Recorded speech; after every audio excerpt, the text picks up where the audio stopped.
I think the point is, the film is a vehicle, the message is human rights, the main objective is towards action. Small action that counts is like even like passing on the film or the CD to your family, showing it to your friends and start discussing about it. Those are also very important action. Tonight is the night where we premiere 2 of our winning films. We had a competition earlier in the year, and then it was a proposal competition for a human rights film. And then what happened is the winners, we chose some winners, and then these 2 films this proposal was turned into film, and today is the day that we're premiering it. Think like, okay, single mother, okay, tak ada suami, of course we're going to miss that thing. Pihak lelaki sekarang ni, dia tak risau apa pun, dia tahu mahkamah tak boleh buat apa. Something like macam tak pandai jaga husband ke. Kampung-kampung mereka terletak di pinggir pantai atau di muara-muara sungai. Dia proyek pasir kan buang air lumpur-lumpur ke laut tu, jadi air lumpur tu banyak tanah. Habis kita dah jumpa dia punya toke kan. Okey, you punya air ni sekarang buang ke laut, habis kita orang cari makan dah susah. Itu tempat kita cari makan. Habis you buang air, mana lagi kita mau tempat mau cari makan. My decision to make the film is because I hated the subject. I hated being a son of a divorcee. I hated the life revolving being a son of a divorcee. I hated how people treated my mom. So it's a very difficult experience to make the film. I hated the process. I learned to loathe the process.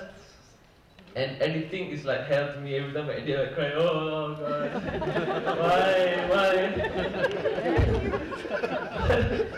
But in the end of the whole project, it gives me a sense of closure. And also, I showed it to my mom. She didn't come today. I showed it to my mom, and then she was like crying. Also, oh, you understood my suffering. I thought you didn't.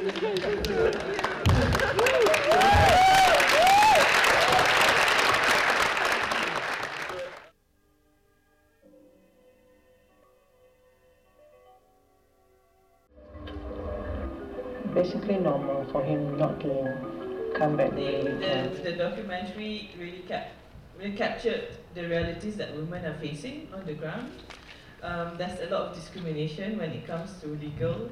It's very difficult for women to apply for divorce in the Sharia system, but it's so easy for men to just pronounce talaq and just need to get it certified in the court. It's as simple as that. In Sisters in Islam, because we give free consultation on Sharia matters, our highest cases are always on maintenance, children's maintenance cases.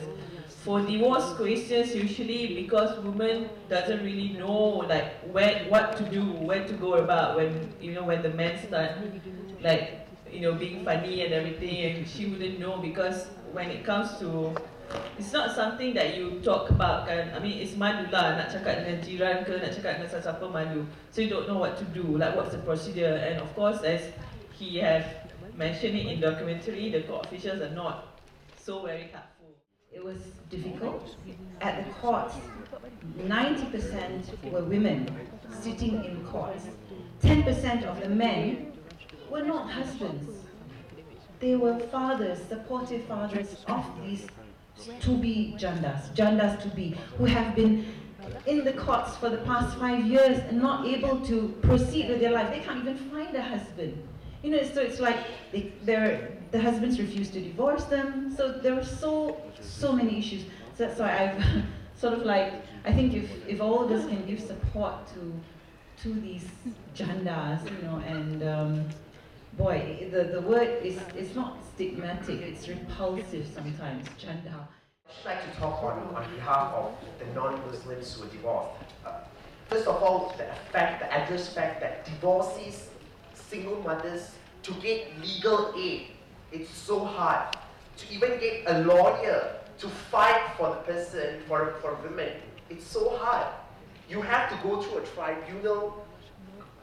tribunal case where you have to sit in front of 3 unknown people and you have to let them know why the hell you want to get divorced, which there is no necessity, and they will try to compromise your marriage and just tell you go with the flow, why are you divorcing, and you need to actually preach why you're giving divorce to these 3 unknown people at the tribunal level. And after that, you need to go to the court. To go to the court, you need a lawyer. My mom suffered because there was no cash. She was not educated. They don't just leave you, they leave, my dad left my mom with a bunch of debts. The only thing that my mom had requested was to take an EPF, and she was denied.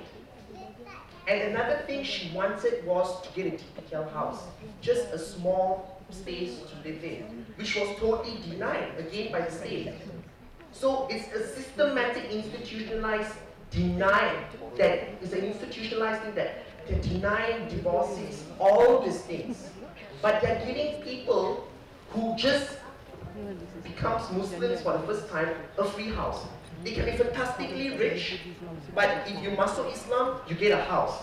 So why is a single mother who does not have any money, do not get anything, but a person who just enters Islam for the first time gets money? I feel it's unfair.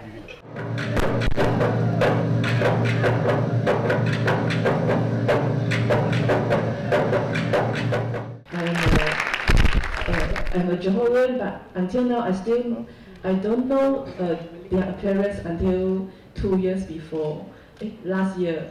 So when I know their story, I tell myself that I want to make a story about them.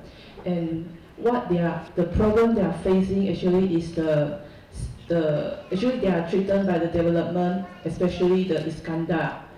And this is quite a huge project and is known by everyone in our country. Actually, where they live is the Johor Straits, and the Iskandar region that is totally same as the place where they live. So they are seriously threatened by the wave of development. Our place is not isolated. It's not just one village that faces a problem.